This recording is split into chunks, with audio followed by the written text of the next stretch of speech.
사랑하는 성도들, 종교개혁주일. 우리 개신교가 태동하게 된 근거죠. 말씀 중심의 삶, 하나님 앞에 깨어있는 믿음의 삶을 다시 한번 확신하고 우리 신앙의 삶을 전체적으로 또 개혁하고 또 부흥을 일으키기 위해서 종교개혁이라고 하는 것이 시발이 되었습니다. 그리고 이렇게 거대한 우리 하나님의 역사를 이루어서 이제 우리 하나님의 그 성령 충만한 그 말씀의 역사 속에서 개신교가 지금 성장하고 있고 성숙해 가고 있는 겁니다. 근데 여전히 우리가 넘어야 할 산이 있고 또 풀어야 될 숙제가 있는데 이 21세기 4차 혁명의 시대를 살아가고 있는 이 시점에서 우리의 영성이 조금씩 퇴색하며 무너지고 있는 소리가 들리고 있다는 겁니다. 그러면 우리는 다시 말씀 앞에 우리의 영적 상태를 점검하고 영적 부흥을 위해서 우리 하나님 앞에 깨어있는 성도로서 다시 한번 삶을 결단하셔야 될 줄로 알고 있습니다. 사랑하는 성도들, 우리 사랑하는 자녀들이 최근 들어서 이렇게 뉴스에 보면 꼭 우리들의 자녀는 아니라 할지라도 우리의 손주들이라든가 아니 우리들의 자녀들 중에 청소년들이 있을 수 있지 않습니까? 그죠? 근데 이 친구들이 이제 부모님 몰래 부모님이 끌고 다니는 자동차 키를 딱 훔쳐서 몰래 차를 끌고 가다가 접촉 사고를 내거나 대형 사고를 내는 경우가 있을 수 있다는 겁니다.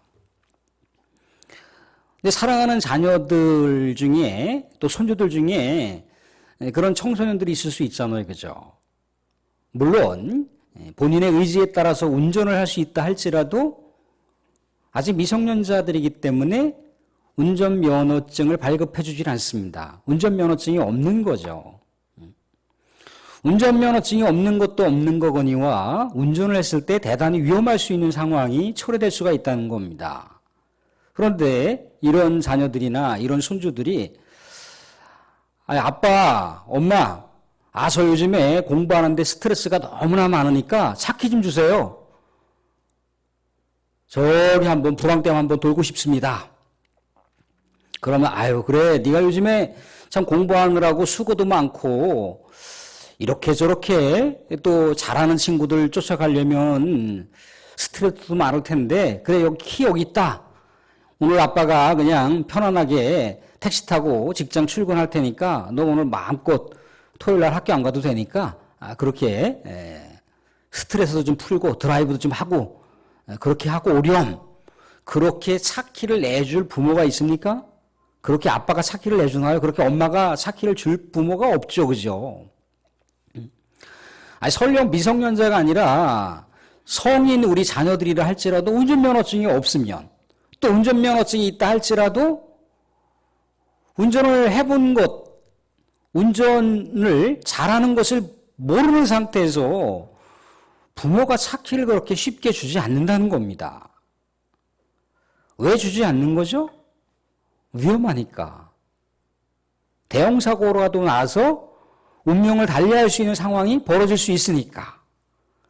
또 그것이 내 자녀에게만 사고 위험이 있는 것이 아니라 내 자녀가 잘못하면은 상대방의 차를 접촉을 해서 상대방이 위험하게 될 수 있는 상황을 초래할 수 있으니까 차키를 주지 않는다는 겁니다. 그런데 부모가 자녀들에게 차키를 주는 경우가 있어요. 자녀들이 운전면허증을 땄습니다. 손주들이 운전면허증을 땄어요. 또 이렇게 유심히 보니까 도로 연수도 했고 또 옆에 이렇게 아빠나 엄마나 또 할아버지나 할머니가 이렇게 동행을 해서 보니까 운전을 곧잘 하더라는 거예요. 그러면 자녀들이나 손주들이 차키 좀 잠깐만 주세요. 여기 지금 시내 잠깐 나갔다가 물건 좀 사올게요. 그러면 그래 운전 조심하고 그러면서 차키를 줄 수가 있어요. 그죠? 뭔가 사랑하는 자녀들이나 손주들이 운전을 할 만한 상태, 운전을 할 만한 상황을 갖췄을 때 차키를 줄 수가 있다는 겁니다.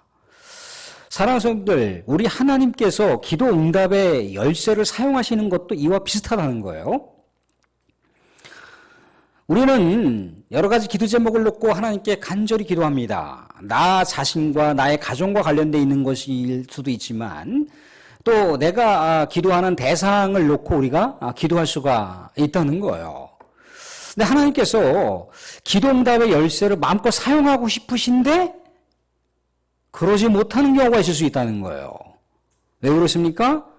나 자신이나 아니면 내가 기도하는 대상의 영적 상태, 영적 상황이 기도응답의 열쇠를 받을 만한 상황이 아니었을 때 우리 하나님께서는 보류하실 수가 있다는 거예요. 만약에 기도응답의 열쇠를 우리 하나님께서 사용을 하셨습니다. 뭔가 우리가 영적 상태나 영적 상황이 준비가 안 되어 있거나 아니면 내가 기도하는 대상의 영적 상태나 영적 상황이 준비가 안 됐는데 우리 하나님께서 기도응답의 열쇠를 사용하셨다. 그러면 하나님과 관계가 잘못될 수도 있다는 거예요. 그 사람의 영혼이 파괴되고 병들 수도 있다는 겁니다. 물론 하나님께서 긍휼히 여기시는 역사를 통해서 때로는 꼭 우리의 영적 상태가 준비되지 않았다 할지라도 하나님께서 자비하심으로 넉넉하게 채워주시는 경우도 있어요. 그런데 지속적인 기도 응답의 열쇠는 우리가 하나님과의 관계에 있어서 영적 상태가 준비되어 있는가, 영적 상황이 갖춰져 있는가를 하나님께서는 헤아리신다는 겁니다. 사랑하는 성도, 우리는 하나님 앞에 기도할 때 간절히 소망하고 원하고 기도하는 것들이 응답되어지기를 간절히 그렇게 열망하고 있다는 거예요.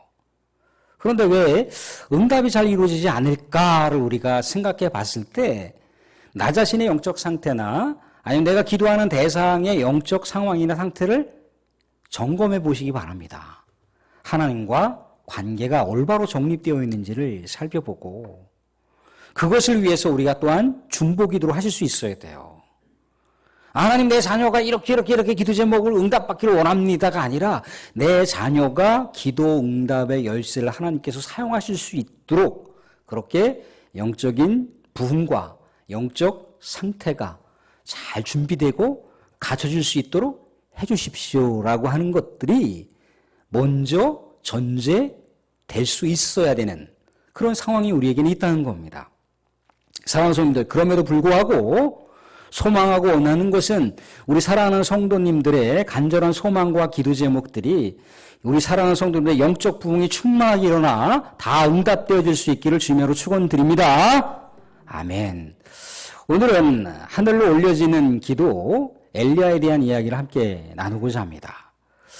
하나님께서 이스라엘 백성들에게 3년 동안 말씀을 중단하시기로 했습니다. 3년 동안 비와 이슬을 내리지 않기로 작정을 하셨습니다. 왜 그렇게 하나님께서 말씀을 중단하시고 또 하나님께서 이스라엘 백성들에게 비와 이슬을 멈추신 이유가 뭡니까? 이스라엘 백성들이 우상을 섬겼다는 거예요. 이스라엘 백성들이 바알신을 섬겼다는 겁니다.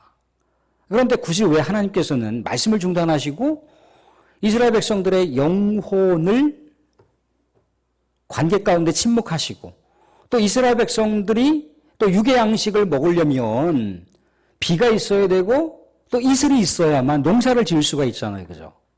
그런데 그걸 중단하셨다라고 하는 것은 이스라엘 백성들의 육적 생명의 죽음을 상징하는 겁니다. 죽음을 의미하는 거예요. 하나님의 말씀이 중단되었다라고 하는 건 이스라엘 백성들의 영적인 죽음의 상태를 의미하는 것이고 비와 이슬을 멈추셨다라고 하는 것은 이스라엘 백성들의 영적인 생명의 죽음을 의미하는 겁니다. 그런데 왜 굳이 비였을까? 왜 굳이 이슬이었을까? 바알신이라고 하는 그 존재 자체가 이스라엘 백성들에게는요, 농사를 지을 수 있도록 비를 내려주시는 신이 바알이라고 믿었거든요. 농사를 잘 지어야 되고 풍년 대작을 만들어야 되는데 하늘에서 비가 내려야 되는 것이고 이슬이 내려야 되는데 그 비와 이슬을 주실 수 있는 신이 누구라고요? 바알신으로 착각을 하고 바알신을 숭배했다는 겁니다. 하나님께서 비와 이슬을 멈추신 것은 바알 신이 진짜 신이 아니라는 거예요. 바알 신이 비와 이슬을 내려줄 수 있는 진짜 신이 아니라는 겁니다. 그것은 거짓이라는 거예요. 우상이라는 거예요. 오직 자연세계를 다스리고 자연세계를 통치하시는 분은 하나님이라고 하는 것을 이스라엘 백성들에게 각인시키고자 말씀을 중단하시고 비와 이슬을 멈추셨다는 거예요. 근데 어떻게다가 이스라엘 백성들이 그렇게 하나님을 믿는 그런 선민임에도 불구하고 왜 바알을 숭배했을까? 왜 우상을 숭배했을까라는 거죠. 그래서 이스라엘의 왕이 이방 여인이었던 이세벨을 왕비로 맞아들이면서 문제가 생긴 거예요. 이세벨이라고 하는 이방 여인이 섬겼던 신이 바알 신입니다. 아세라 신이라는 거예요. 그런데 왕의 신, 왕이 믿는 여호와 신앙을 이 이방 여인이었던 왕비가 조금씩 갉아먹기 시작을 하면서 급기야는 이스라엘 백성의 이스라엘이라고 하는 나라의 국교로다가 바알 신을 숭배하도록 유혹했다는 거예요. 그러니까 이스라엘은요 거의 국교가 바알 신이 되다시피 했다는 겁니다. 그러니 그렇게 하나님 앞에 깨어있는 신실한 믿음의 백성들이 왕부터 시작을 해서 고위 이 대작 신하들로부터 이르기까지 모든 백성에 이르기까지 온 전국이 바알 신을 숭배했으니 하나님을 섬길 만한 사람들이 없었던 거예요. 이런 상태가 영적 죽음의 상황이라는 거죠. 우상을 섬기는 그 모습. 근데 이스라엘 백성들이 현실적으로요, 하나님이 그렇게 피부에 와닿지 않았습니다. 하나님이 자신의 인생의 화복을 주장하시고, 인생의 태평성대와 부귀영화를 줄 수 있는 하나님인데, 그 하나님이 현실적으로 피부에 와닿지 않더라는 거예요. 현실적으로 피부에 와닿을 수 있는 분은 누굽니까? 당장 내 육의 양식을 채워줄 수 있는, 비를 내려줄 수 있는 신이고, 이슬을 내려줄 수 있는 신이고, 농사를 잘 짓고, 풍요로운 대작을 만들어갈 수 있는 신이었다는 거예요. 그래서 하나님 신앙은 까마득하게 잊혀지기 시작을 하면서 바알 신을 열렬하게 숭배하는 사태가 이스라엘 백성들 가운데 있어졌다는 거죠.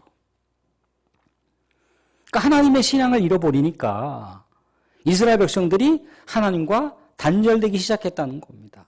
그냥 영적으로 단절되기 시작했을 뿐더러 어떻게 되는 거예요? 그들의 육적인 삶의 상태도 우리 하나님으로부터 공급될 수 있는 놀라운 은혜와 놀라운 축복들이 다 단절되기 시작했다는 거예요. 영적으로 메마르는 것도 영적으로 메말랐지만 육적으로 살아갈 수 있는 모든 삶 자체가 가뭄에 이르렀다는 거예요. 극심한 가뭄이 3년 동안 이르르니까 이스라엘 백성들이 도처에서 피폐해지는 그 상황 가운데 들끓게 됐을 것 아니겠습니까? 그런데 하나님께서는 긍휼히 여기시는 분입니다. 이스라엘 백성들에게 하나님께서 말씀하시고 싶고 말씀의 축복을 주고 싶고 영적인 축복을 주고 싶고 양식의 축복을 주고 싶고 육적인 축복을 주고 싶은데 이스라엘 백성들의 영적 상태가 영적 부흥이 꺼져버려 있는 시점에서는 도저히 그것을 주실 수가 없었던 거예요. 그래서 우리가 알고 있는 대로다가 요 18장은 어떤 18장입니까? 우리 하나님께서 엘리야를 통해서 갈멜산 대첩이 이루어졌던 장면이 18장 이 장이라는 거예요.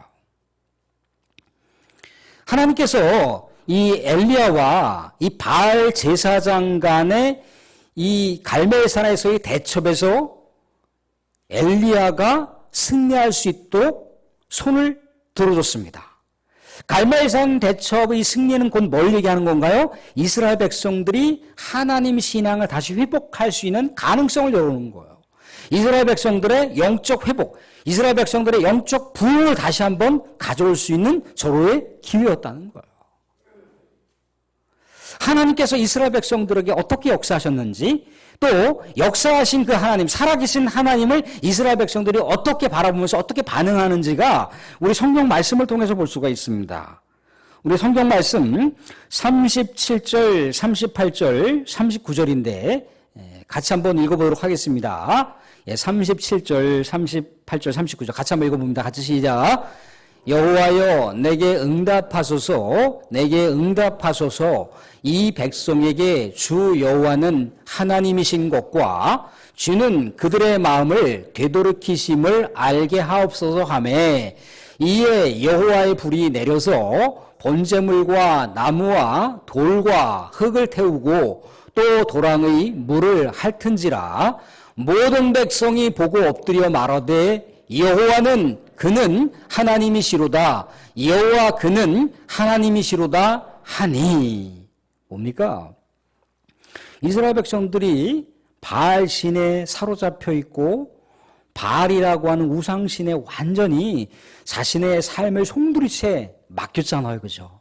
그런데 이 갈멜산에서 바알신이 허구라고 하는 것을 안 다음에 어떻게 했던가요? 아, 우리 하나님은 우리 여호와는 우리의 영원한 신이시지.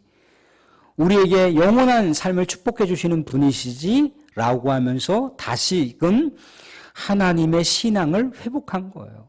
다시 한번 영적 부흥을 그들이 맞이하게 된 거죠.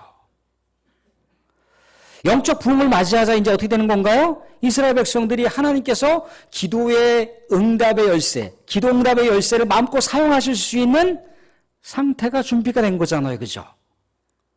그래서 이제 이 놀라운 은혜의 이 사건을 엘리야가 알고 아 이제 하나님께서 이스라엘 백성들이 다시금 하나님을 고백하게 됐을 때 하나님 신앙을 회복했을 때 하나님 신앙의 영적 부흥을 맞이하게 됐을 때 하나님께서 3년 동안 하늘문을 닫으셨는데 이제는 하나님께서 하늘문을 열어주시고 이스라엘 백성들에게 비와 이슬을 내려주실 것이라고 하는 것을 확신했다는 겁니다. 그래서 어떻게 했던가요? 이제 엘리야가 하나님께 엎드려 기도하는 장면이 오늘 우리가 41장 2절부터 보고 있는 내용이라는 거예요. 어떻게 했던가요? 41절, 42절 말씀을 보시면 이렇게 나와 있습니다. 엘리야가 아합에게 이르되 올라가서 먹고 마시소서 큰 소리가 있나이다. 아합이 먹고 마시러 올라가니라. 엘리야가 갈멜산 꼭대기로 올라가서 땅에 꿇어 엎드려 그의 얼굴을 무릎 사이에 넣고 하나님께서 비를 내려주실 것이라고 하는 확신을 누구에게 얘기하고 있는 거예요? 이스라엘 왕에게 얘기해주고 있는 거예요. 비가 내린 게 아닙니다. 비가 내린 게 아니에요. 우리 하나님께서 비를 내려주실 것이라고 하는 걸 확신하고 그런데 그냥 자기가 상상력을 동원해서 하나님 비 내려주실 거예요. 이게 아니라는 겁니다. 이스라엘 백성들의 영적 상태가 이미 하나님을 맞이할 수 있는 준비가 된 거잖아요. 하나님 기도응답의 열쇠를 사용할 수 있는 상태가 됐단 말이죠. 거기서 확신하고 하나님께서 3년 동안 하늘문을 닫으셨던 것을 열어주실 수 있구나라고 하는 것을 확신하게 됐다는 거예요. 그것을 하나님의 이 선지자적인 영성을 가지고 지금 엘리야가 이스라엘 왕에게 선포하고 있는 거예요. 하나님께서 하늘문을 열어주시고 비를 내주실 것입니다 라고 하면서 기도를 하고 있다는 거예요. 사환에게 가서 바다 쪽에 가서 뭐가 있는지 좀 보라고 그랬습니다. 사환이 갔어요. 선생님 없는데요? 또 가봐. 2번, 3번, 4번, 5번, 6번 없는데요? 또 한 번 가봐. 손바닥만한 작은 구름이 저 바다 끝에서 보이는 거예요. 그러니까 이제 비가 온다라고 하는 것을 더 이제 구체적으로 확신하면서 이스라엘 왕에게 잘못하면은 비 때문에 갈 길이 험하니 먼저 내려가라고 그렇게 얘기를 하고 있다는 겁니다.